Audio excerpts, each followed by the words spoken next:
नमस्कार, शेखर की बात लाइव में आप सबका स्वागत है। उम्मीद करता हूं आप सब बेहतर होंगे। मित्रों, वक्फ बोर्ड जो है वह देश के लिए नासूर बन चुका है, यह आप सबको पता है। केंद्र सरकार वक्फ संशोधन विधेयक लाने के प्रयास में है। बिल पेश हुआ, उसके बाद वो जेपीसी के पास चला गया था। यह सब जानकारी आप लोगों को उम्मीदें होगी। कल जेपीसी की मीटिंग में जो हुआ, उम्मीद है यह भी आप लोगों तक खबर पहुंचा होगा कि बहुत हंगामा हुआ। लेकिन अहम सवाल यह है कि आखिर हंगामा हुआ क्यों? क्योंकि टीवी चैनल्स, न्यूज चैनल्स वगैरह ये बता गए कि हंगामा हुआ, जेपीसी में विपक्षी सांसदों को निलंबित किया गया। ये तमाम खबरें न्यूज चैनल के माध्यम से आप तक पहुंच गई होंगी, मुझे उम्मीद है। लेकिन आखिर हंगामा हुआ क्यों और विपक्षी सांसद जिनको निलंबित किया गया है वो कर क्या रहे थे, उनकी मांग क्या थी, वो चाहते क्या है, और वो सांसद कौन है? जो विपक्षी सांसद है जो हंगामा कर रहे थे वो है कौन, उनका पहले का इतिहास क्या रहा है, वो वक्फ बोर्ड में जो संशोधन करने का प्रयास किया जा रहा है, जो सुधार करने का प्रयास किया जा रहा है, उसका विरोध क्यों कर रहे हैं, यह जानना बहुत जरूरी है। तब आप समझ पाएंगे कि आखिर ये हंगामे का कारण क्या था। पूर्व निर्धारित कार्यक्रम के तहत 24 और 25 जनवरी को जेपीसी की मीटिंग होनी थी। 24 जनवरी को कल मीटिंग बुलाई गई, सारे सदस्य उपस्थित हुए। इन सदस्यों में कुछ नाम जैसे मैं आपको रख दूं: असदुद्दीन ओवैसी, कांग्रेस के तरफ से नासिर हुसैन और मोहम्मद जावेद। उसके बाद शिवसेना उद्धव गुट के तरफ से प्रमोद सावंत भी मेंबर है। टीएमसी की तरफ से कल्याण बनर्जी है। समाजवादी पार्टी के तरफ से भी एक मुसलमान है, कोई नबीदुल्लाह। उसके बाद ए राजा भी ज्वाइंट पार्लियामेंट्री कमेटी के मेंबर हैं, और मोहम्मद अब्दुल्ला इस ज्वाइंट पार्लियामेंट्री कमेटी के ये सब सदस्य हैं। बीजेपी की तरफ से निशिकांत दुबे और जगदंबिका पाल जी इसके अध्यक्ष हैं, और भी कई लोग हैं। अब जब मीटिंग शुरू हुई तो असदुद्दीन ओवैसी ने कहा कि कश्मीर के प्रतिनिधियों की बात जितनी सुनी जानी चाहिए थी उसकी अपेक्षा मुझे लगता है कम सुना गया है, इसलिए कश्मीर से किसी को सुना जाए, यह मेरी मांग है। समिति के अध्यक्ष ने कहा कि ठीक है, आप कश्मीर से किसको बुलाना चाहते हैं बताइए। तो असदुद्दीन ओवैसी ने कहा कि मीरवाइज फारूक को। आप जानिए मीरवाइज फारूक कौन है? अलगाववादी गुट का एक बड़ा नेता है और एक धर्मगुरु के रूप में भी उसकी पहचान है कश्मीर में। जगदंबिका पाल ने कहा कि ठीक है, मीरवाइज फारूक को बुलाइए। मीरवाइज फारूक अपने पूरे प्रतिनिधि मंडल के साथ, उनके साथ जो भी उनके मेंबर वगैरह सदस्य हैं, वो 2-4-5 लोगों का प्रतिनिधि मंडल लेकर के आए और ज्वाइंट पार्लियामेंट्री कमेटी के में अपनी बात वो कहने लगे। अब मीरवाइज फारूक अपनी बात कह रहे हैं, तब तक ओवैसी और ये जितने भी नासिर हुसैन, मोहम्मद जावेद और ये कल्याण बनर्जी जो ममता बनर्जी का जो चट्टू है, ये सारे चवन्नी चोर टाइप के हैं। इन्होंने हंगामा शुरू कर दिया और हंगामा में ये सेम ये हम लोग पहले देख लेते हैं कि आखिर हंगामा में ये कह क्या रहे और हंगामा किस तरह से हुआ।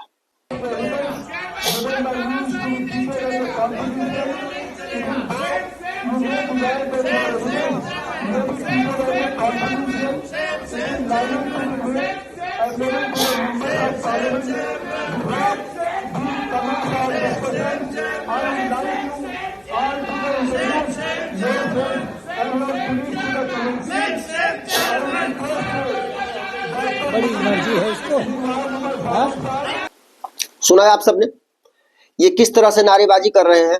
दरअसल मीरवाइज फारूक जब बोलने लगे तो इन्होंने जिस अपेक्षा के साथ मीरवाइज फारूक को बुलाया था कि मीरवाइज फारूक आएगा तो ये बात कहेगा, मीरवाइज फारूक वह नहीं कह सका, या उसने अपने विवेक से जो भी कहना था वो कहना शुरू किया।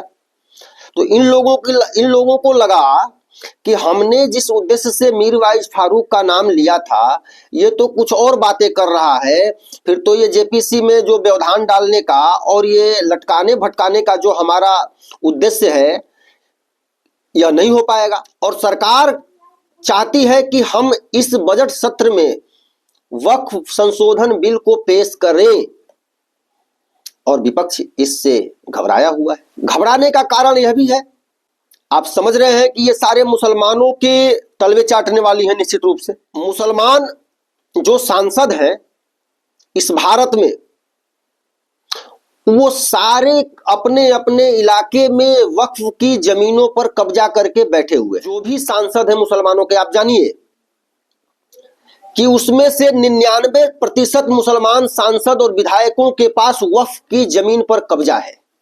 शायद इक्का दुक्का ही ऐसा सांसद विधायक कोई मुसलमान होगा जो वक्फ की जमीन से उसको कोई मतलब नहीं है, अन्यथा 99% मुसलमान जो विधायक हैं, सांसद हैं, मंत्री हैं, उनका वक्फ के जमीन पर कब्जा है। और उन्हीं को विपक्षी दलों ने जेपीसी में सदस्य बनाया है। तो अब जरा आप सोचिए कि ये क्यों चाहेंगे कि वक्फ में संशोधन और हमारी लूटी हुई जो जमीन है, हमने जो अवैध रूप से कब्जा कर रखा है, जो इस देश के हिंदुओं की जमीनों को वक्फ संपत्ति घोषित करके और कब्जा किया हुआ है, उसको भला ये क्यों छोड़ना चाहेंगे और क्यों चाहेंगे कि वक्फ बिल में संशोधन हो? कभी नहीं चाहेंगे।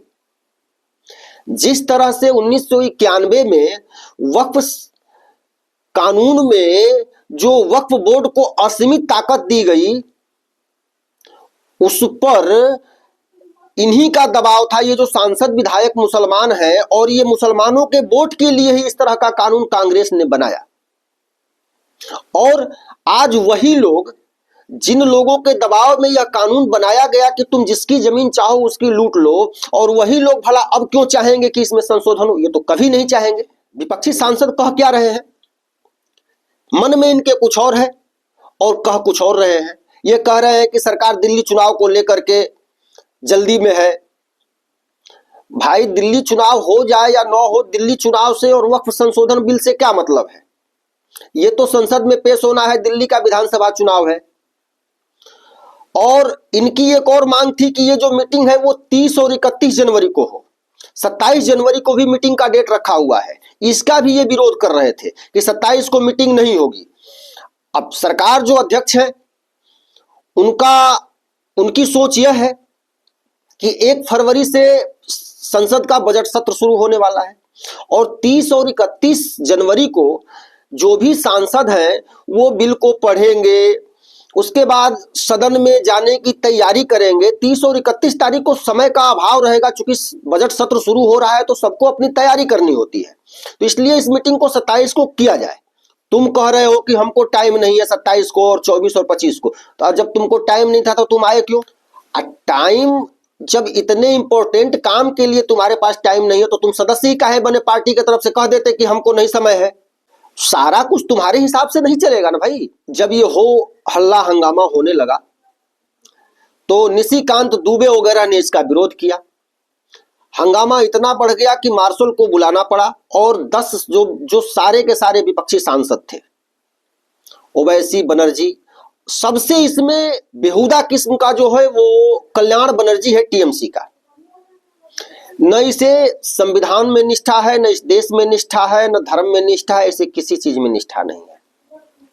ये कभी राष्ट्रपति उपराष्ट्रपति की मिमिक्री करता है, कभी प्रधानमंत्री की मिमिक्री करता है। मतलब ये एक तरह से नौटंकी है।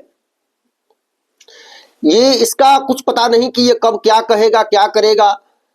एक नंबर का ये घोर वामपंथी आप इसको कह सकते हैं, भले ही ये टीएमसी में है। और वामपंथ ने टीएमसी, कांग्रेस, सपा, आम आदमी पार्टी में प्रवेश कर लिया है, ये सब पता ही है आप लोगों को। उनकी विचारधारा इन सब में घुस गई है।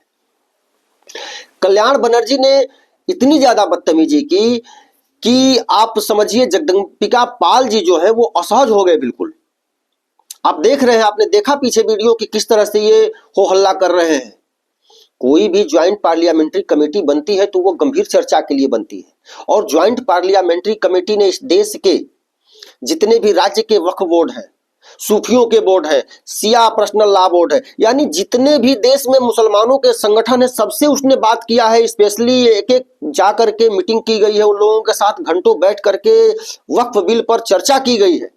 और संशोधन अगर होगा, जब आपको नुकसान नहीं है, आपने इसमें जब कब्जा नहीं कर रखा है वक्फ की जमीन पर, तो वक्फ की जमीन का अगर सही से उसको व्यवस्थित किया जाएगा, उसका उपयोग किया जाएगा, तो आखिर आपको दिक्कत क्या है?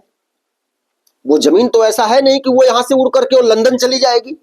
इस देश में ही किसी न किसी सदुपयोग में लाई जाएगी, और वो भी या तो जिसका आपने लूटा है उसको लौटाई जाएगी। आप आखिर यह क्यों चाहते हैं कि जो हमने लूट लिया वह देना, और हमने जो लूट लिया वो हमारा हो गया? इस तरह की मानसिकता कहां तक सही है?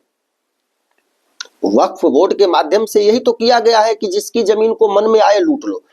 कभी हनुमान मंदिर को कह दो ये वक्फ की संपत्ति है। तमिलनाडु में गांव के गांव वक्फ घोषित कर दिए गए हैं। किसानों के 30 एकड़ 40 एकड़ जमीन को वक्फ घोषित कर दिया गया है। वो बेचारे वो कहीं के नहीं रहे, आत्महत्या करने को मजबूर है। जहां वक्फ ने अत्याचार किया है, अभी 2-3 महीने पहले की घटना है, आप सबने सुना होगा कि पटना के आसपास के 2-3 गांवों को वक्फ ने कह दिया कि वक्फ की जमीन है उस गांव की। लेकिन बताइए, इस तरह से जिस गांव को मन करे, जिस जमीन को मन करे अगर कह दिया जाए कि वक्फ की जमीन है, तो यह तो अराजकता फैलाना, यह तो लूट, सीधी सीधी लूट है।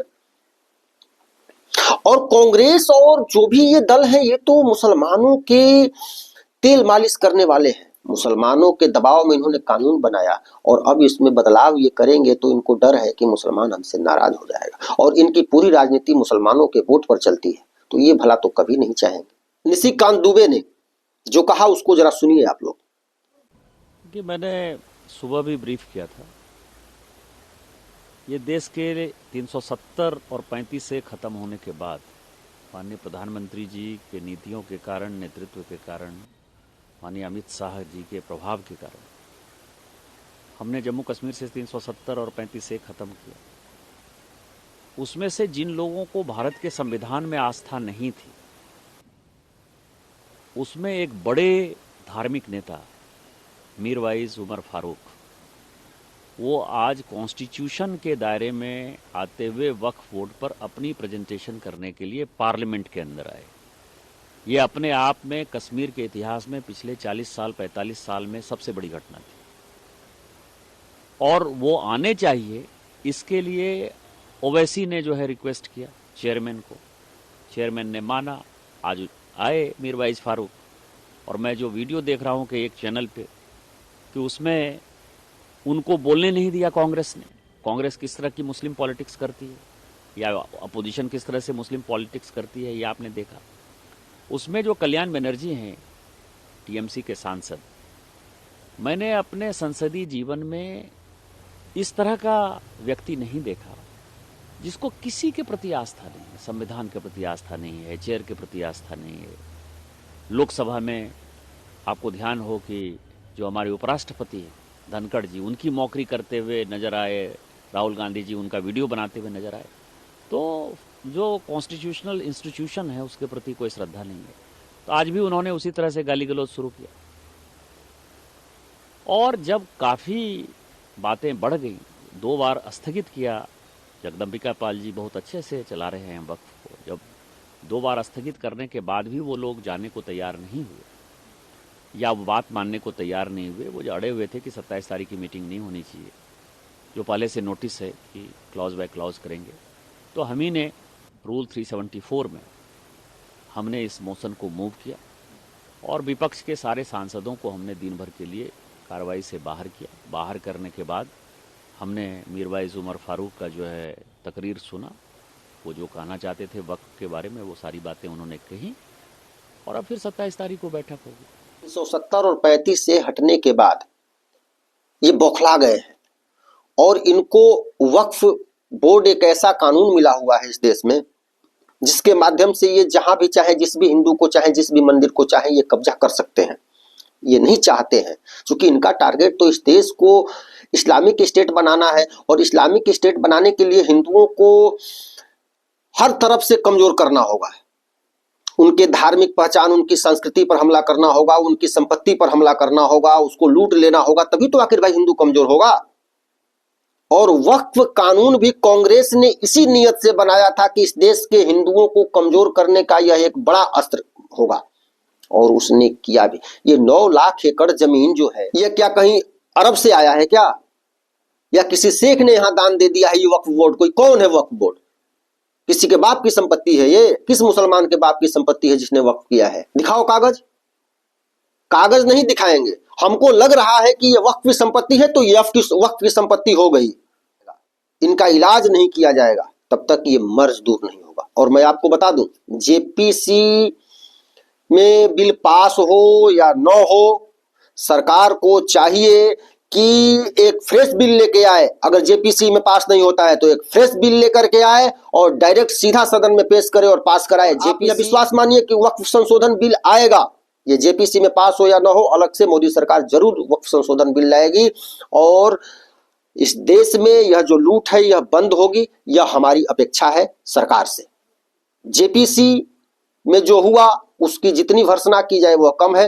कांग्रेस इस देश के लिए जितने भी गलत काम है सबको बढ़ावा देती आ रही है, लेकिन कांग्रेस के इस मंसूबे पर पानी फेरने के लिए हिंदुओं की एकजुट होकर के वोट देना बहुत जरूरी है। इसका आप लोग ध्यान रखें। अगले वीडियो में हम लोग फिर मिलेंगे। एक निवेदन है, चैनल को सब्सक्राइब कर लें, वीडियो पसंद आए तो लाइक शेयर भी कर सकते हैं। बहुत बहुत धन्यवाद। जय हिंद। एक तरफ तो राहुल गांधी कहता है कि हम संविधान को बचा रहे हैं, संविधान की बात करता है। ज्वाइंट पार्लियामेंट्री कमेटी भी संविधान के तहत ही बनी है। ज्वाइंट पार्लियामेंट्री कमेटी में जो चर्चा हो रही है वो भी संविधान के तहत ही हो रही है। मीरवाइज फारूक ने संविधान के तहत ही अपना वक्तव्य दिया और उनको बुलाया गया। फिर आखिर हंगामे का कारण क्या है? कांग्रेस के सारे मेंबर जो थे सबने हंगामा किया। राहुल गांधी इनको समझाता नहीं है क्या? या राहुल गांधी कहता कुछ और है बाहर और अंदर से कुछ और करवा रहा है इस देश में? क्योंकि राहुल गांधी वो आदमी है जो कहता है कि इस देश में आग लग जाएगी, पूरे देश में किरोसिन छिड़का हुआ है। इन बयानों का मतलब आप समझिए। ट्रंप के आने के बाद से राहुल गांधी जो विदेशी धरती पर भारत के खिलाफ साजिश करता था उसका एक बड़ा अड्डा जो था हिंडनबर्ग। बाइडेन के टाइम में इन्होंने हिंडनबर्ग नाम की एक फर्जी कंपनी बनाया।